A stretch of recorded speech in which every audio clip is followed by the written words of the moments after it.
Қайырлы күн, құрметті оқырмандар. Біржансал ауданы Сәуле ауылдық кітапханасы 1 желтоқсан тұңғыш президент күніне арналған тұңғыш президент және Қазақстан атты кітап көрмесін ұсынады. Қазақ халқының тұңғыш президенті Нұрсұлтан Әбішұлы Назарбаевтың өмір жолы, туып өскен, оқып білім алған, қызмет еткен жерлері туралы мағлұмат беру.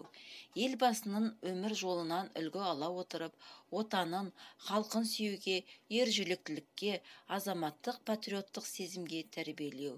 Шәкірт жүрегінде елбасына деген сүйіспеншілік сезімін ояту, құрметтеуге тәрбиелеу.